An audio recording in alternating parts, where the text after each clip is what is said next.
बी ए भाग 3 सेमिस्टर 6 या 6व्या सेमिस्टरचं पहिलं युनिट आणि या पहिल्या युनिटमधलं हे तिसरं चॅप्टर आहे.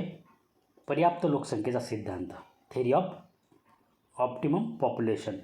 पर्याप्त लोकसंख्येचा सिद्धांताला आदर्श लोकसंख्या सिद्धांत किंवा युक्त लोकसंख्या सिद्धांत असं म्हणतात. सर्वोत्तम लोकसंख्येचा सिद्धांत म्हणूनही या सिद्धांताला ओळखलं जाते.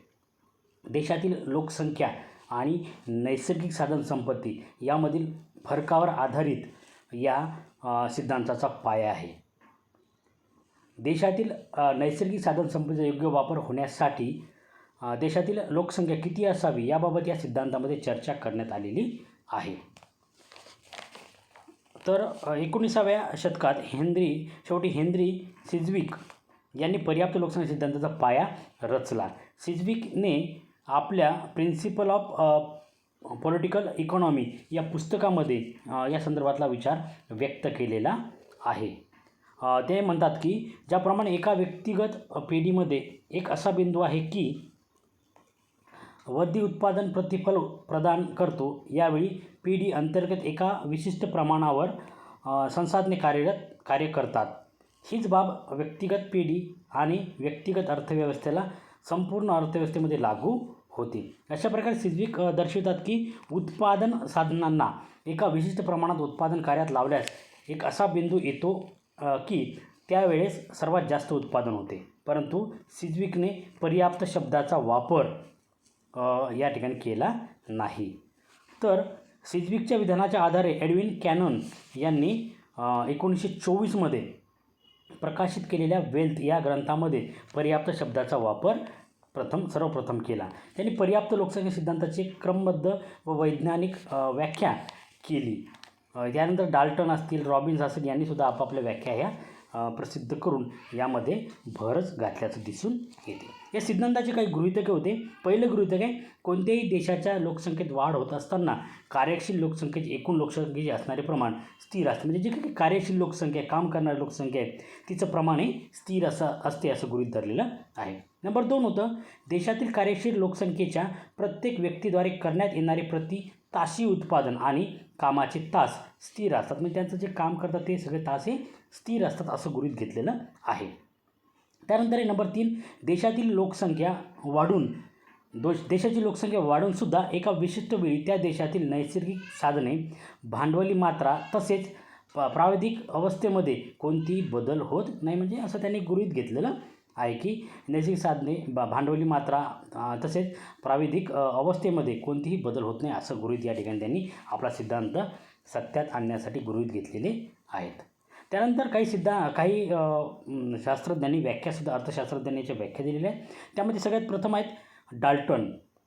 डाल्टन यांच्या मते ज्या लोकसंख्येला सर्वाधिक दरडोई उत्पन्नाची पातळी असते ती लोकसंख्या पर्याप्त लोकसंख्या होय. की ज्या लोकसंख्येच्या अवस्थेला देशातील दरडोई उत्पन्न, जे पर कॅपिटा इन्कम आपण म्हणतो, दरडोई उत्पन्न हे सगळ्यात जास्त असेल ती लोकसंख्या पर्याप्त लोकसंख्या होय. म्हणजे जेव्हा सगळ्यात जास्त देशाचं उत्पन्न असेल, दरडोई उत्पन्न सगळ्यात जास्त असेल, त्यावेळीची जी लोकसंख्या असेल ती पर्याप्त लोकसंख्या आहे असं डाल्टन म्हणतात. रॉबिन्स यांच्या मते युक्ततम लोकसंख्या ती आहे. रॉबिन्स यांच्या मते युक्ततम लोकसंख्या ती आहे की जिथे सर्वोच्च उत्पादन शक्य होते. ज्या ठिकाणी सगळ्यात जास्त उत्पादन घेतल्या जाते ती युक्ततम लोकसंख्या होय असं रॉबिन्स म्हणतात. आणि म्हणून या वेगवेगळ्या अर्थशास्त्रज्ञांनी या युक्ततम लोकसंख्येसंदर्भात वेगवेगळ्या व्याख्या जरी दिल्या असल्या तरी त्यांचा मतिता अर्थ तोच आहे की ज्या ठिकाणी देशाचा सर्वोत्तम विकास होईल किंवा ज्या ठिकाणी दरडोई उत्पन्न सगळ्यात जास्त असेल, देशाचं उत्पादन सगळ्यात जास्त असेल, त्या ठिकाणचा जो बिंदू आहे किंवा त्या ठिकाणची जी अवस्था आहे त्या अवस्थेमध्ये असलेली लोकसंख्या ही युक्ततम लोकसंख्या होय. आणि म्हणून सिद्धांताचे स्पष्टीकरण करताना पर्याप्त या शब्दाचा वापर शब्दाचा वापर सर्वत्र स्वीकारला गेला. एका वर्षामध्ये किती विद्यार्थी असावेत, एका वर्गामध्ये किती विद्यार्थी आहेत, त्यासाठी कपडे किती असावेत, खोल्या किती असाव्यात, प्रकाश असला पाहिजे इत्यादी सर्व प्रश्न पर्याप्ततेशी संबंधित आहेत. पर्याप्त ही एक सर्वोत्तम अवस्था आहे, मात्र जास्तीत जास्त नाही. आणि त्यामुळं पर्याप्त लोकसंख्या सिद्धांत उत्पत्ती नियमावर, लॉ ऑफ रिटर्न्स यावर आधारित आहे. लोकसंख्येची वृद्धी तसेच कार्यकारी लोकसंख्या म्हणजे काम करणारी लोकसंख्या यामध्ये फलनात्मक संबंध असतो. कोणत्याही देशात नैसर्गिक सामग्रीचा योग्य वापर करण्यासाठी उत्पादन संसाधनामध्ये श्रमशक्तीचाही निश्चितच अनुपात आवश्यक असतो. जर एखाद्या देशाची लोकसंख्या कमी असेल तर कार्यशील श्रमशक्ती कमी राहील. त्यामुळे उत्पादन साधनांचा पूर्ण वापर न झाल्यास सरासरी उत्पादन आणि दरडोई उत्पादनसुद्धा कमी राहील.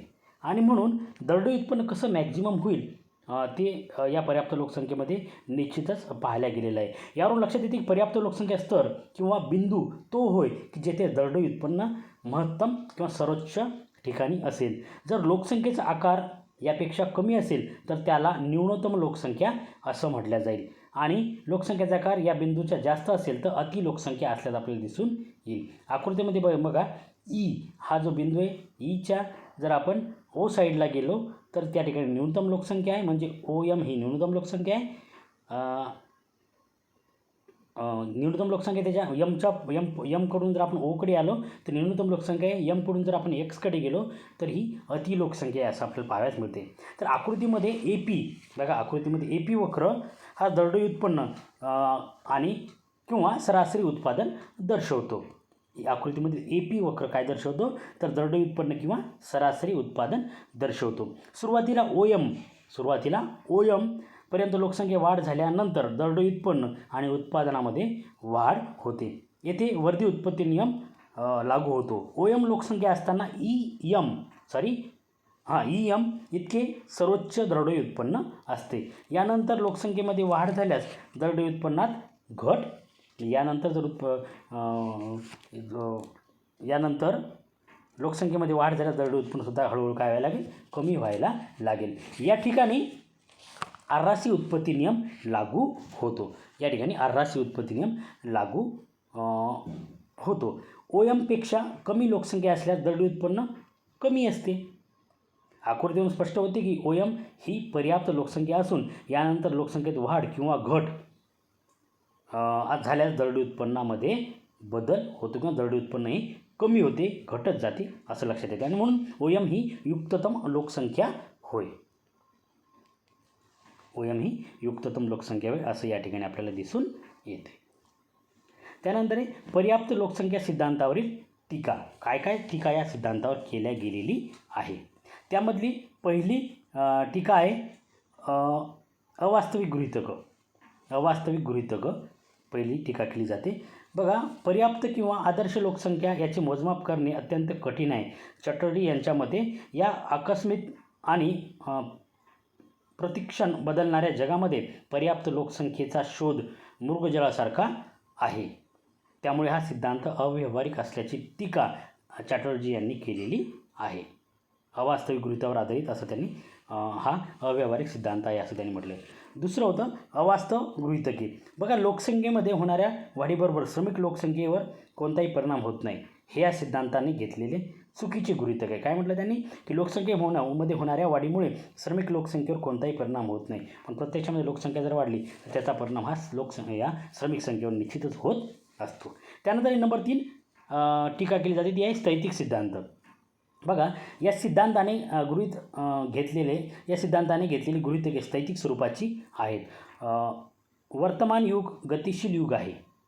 गतिशील युगामध्ये स्थितिशीलतेमध्ये गृहीत घेऊन सिद्धांत मांडणे हे चुकीचे आहे. अल्वा मिडल यांच्या मते हा सिद्धांत एक जुने स्थैतिक विश्लेषण आहे. आजच्या युगामध्ये तंत्रज्ञान, सामाजिक संस्था, आर्थिक संघटना यामध्ये वारंवार बदल घडून येतात आणि उत्पादन फलनामध्ये सुद्धा परिवर्तन होत असतात. आणि अशा वेळी अशा प्रकारचा स्थैतिक सिद्धांत हा लागू होणार नाही अशी टीका केली जाते. त्यानंतर नंबर 4 आहे लोकसंख्येचा सिद्धांत मांडणे चूक. की टीकाकाराच्या मध्ये पर्याप्त लोकसंख्येचा सिद्धांत मांडणेच मुळात चूक आहे. कारण हा सिद्धांत कारण व परिणामावर प्रकाश टाकत नाही. प्रकाश टाकत नाही. या सिद्धांतामध्ये लोकसंख्या कोणत्या पद्धतीने वाढेल किंवा कोणत्या नियमाने वाढेल याबाबत स्पष्ट विश्लेषण असे आढळून येत नाही. त्यामुळे या सिद्धांतावर टीका केली जाते. तसंच एक 5वी टीका आहे उत्पन्नाच्या वितरण बाजूकडे दुर्लक्ष. बघा, या सिद्धांतामध्ये उत्पन्नाच्या वितरण बाजूकडे दुर्लक्ष केलेले आहे. या सिद्धांतामध्ये केवळ उत्पादन बाजूकडे लक्ष दिले आहे. जोपर्यंत राष्ट्रीय उत्पन्नाचे वितरण होत नाही तोपर्यंत दरडोई सर्वोच्च सरासरी उत्पन्नाचे कोणतेही महत्त्व नसते. त्यामुळे हा सिद्धांत एकांगी स्वरूपाचा झालेला आहे असं टीका केली जाते. त्यानंतर 6वी टीका आहे नंबर 6, पर्याप्त लोकसंख्या शोधणे कठीण. बघा, कोणत्याही देशाची पर्याप्त लोकसंख्या शोधणे कठीण कार्य आहे. पर्याप्त लोकसंख्येचे कोणतेही प्रमाण नाही. देशातील परिणामात्मक गुणात्मक आदर्श लोकसंख्येचे मापन करता येत नाही. त्यामुळे हा सिद्धांत चुकीचा ठरतो असं टीकाकार म्हणतात. त्यानंतर आहे नंबर 7, संकुचित दृष्टिकोन. तर बघा, हा सिद्धांत लोकसंख्येच्या प्रश्नावर संकुचितरित्या विचार करतो. दरडोई उत्पन्न केवळ प्रगतीचे लक्षण नाही, नागरिकांचे आरोग्य, शिक्षण, नीतिमूल्य निर्माण कौशल्याचेही उन्नती होणे महत्त्वाचे असते अशी टीका केली जाते. म्हणून हा संकुचित दृष्टिकोनाचा सिद्धांत असल्याचं सांगितल्या जाते. त्यानंतर आहे नंबर 8, सरकारी निधीसाठी अनुपयुक्त. बघा, हा सिद्धांत सरकारी आर्थिक नीती नियम ठरवण्याच्या दृष्टीने अत्यंत अनुपयुक्त आहे, की सरकारला कोणताही ठोस निर्णय या सिद्धांतावरून सरकार घेऊ शकत नाही अशी टीका केली जाते. त्यानंतर नंबर 9, दरडोई उत्पन्नाचे मापन करणे कठीण. बघा, देशातील जनतेद्वारे उत्पन्नाचे मापन करताना संस्थांना विश्वसनीय व अचूक आकडेवारी प्राप्त होत नाही. त्यामुळे दरडोई उत्पन्नाचे मापन करणे ही सुद्धा एक मोठी समस्या असल्याचं टीका या पर्याप्त लोकसंख्या सिद्धांतावर केली जाते. त्यानंतर या सिद्धांतावर अशा सगळ्या टीका केल्या जरी जात असल्या तरीसुद्धा या सिद्धांताचे महत्त्वसुद्धा आहे. पहिलं महत्त्व आहे, हा सिद्धांत अधिक वैज्ञानिक, वास्तविक व न्यायसंगत आहे. या सिद्धांतामध्ये काही बाबी जर आपण पाहिल्या तर त्या अधिक वैज्ञानिक वाटतात, वास्तविक वाटतात आणि न्यायसंगत असल्याचं दिसून येते. हे या सिद्धांताचं महत्त्व सांगितले जाते. त्यानंतर नंबर 2 आहे, या सिद्धांतामध्ये लोकसंख्येला भांडवल, उत्पादन तंत्र, नैसर्गिक संसाधने यांच्याशी संबंध दर्शवलेला आहे. म्हणजे आधुनिक पद्धतीचा सिद्धांत मांडण्याचा प्रयत्न केला की भांडवल, उत्पादन तंत्र, नैसर्गिक संसाधने या सगळ्यांचा मेळ लोकसंख्येशी घातल्या गेल्यामुळे हा आधुनिक सिद्धांत वाढतो. हे सुद्धा एक सिद्धांताचे महत्त्व आहे. त्यानंतर नंबर 3 आहे, हा सिद्धांत श्रमविभाजन व विशेषीकरणाला प्रोत्साहन करते. बघा, श्रमविभाजन म्हणजे काय, एक काम सगळ्या व्यक्तीने न करता प्रत्येक काम हे वेगवेगळ्या श्रमिकांमध्ये विभागून देणे, त्याचं विशेषीकरण करणे, यामुळे कामाची गती वाढेल, नवीन संशोधनसुद्धा होईल. असे अनेक फायदे या श्रमविभाजनाचे आहेत आणि या सिद्धांतामध्ये श्रमविभाजन असेल, विशेषीकरण असेल, याला प्रोत्साहन दिल्या गेल्यामुळे या सिद्धांताचे महत्त्व हे वाढते. त्यानंतर आहे नंबर 4, हा सिद्धांत निराशावादी सिद्धांत नाही. बघा, पर्याप्त लोकसंख्या सिद्धांत हा निराशावादी सिद्धांत नाही. या सिद्धांताने लोकसंख्या वाढीला भविष्यातील सुख आणि समृद्धीसोबत जोडले आहे, की भविष्यामध्ये सुख समृद्धीमध्ये वाढ होईल असा आशावाद या सिद्धांतामध्ये सांगण्याचा प्रयत्न केलेला आहे आणि त्यामुळं या सिद्धांताचे महत्त्व निश्चितच वाढते. त्यानंतर नंबर 5 आहे, परिवार नियोजन कार्यक्रमाला या सिद्धांतापासून समर्थन प्राप्त होते. परिवार नियोजन, कुटुंब नियोजन जे काही प्रोग्राम आहे, कार्यक्रम आहे, त्यालासुद्धा समर्थन या सिद्धांतामुळे प्राप्त होते. त्यानंतर आहे नंबर 6, दरडोई उत्पन्न संकल्पनेचा अभ्यास असल्यामुळे तो जास्त वास्तविक आहे. बघा, आजच्या आधुनिक काळामध्ये सुद्धा मानवी विकासचा अभ्यास करत असताना दरडोई उत्पन्न अत्यंत महत्त्वाचं असते आणि म्हणून आधुनिक सगळ्या संकल्पना या सिद्धांतामध्ये अभ्यासाला घेतल्यामुळे हे जास्त सिद्धांत हा वास्तविकवादी वाढतो असं महत्त्व या सिद्धांताचं सांगितल्या जाते. त्यानंतर नंबर 7 आहे, हा सिद्धांत लोकसंख्या वृद्धी व आर्थिक वृद्धी यातील सहसंबंध दर्शवतो. म्हणजे लोकसंख्या वाढ झाली तर आर्थिक वृद्धीवर काय परिणाम होईल किंवा लोकसंख्या घटली तर आर्थिक वृद्धीवर काय परिणाम होईल यांचा सहसंबंध दर्शवणारा हा आधुनिक पद्धतीचा सिद्धांत आहे असं महत्त्व या सिद्धांताचं सांगितल्या जाते. त्यानंतर नंबर 8 आहे, हा सिद्धांत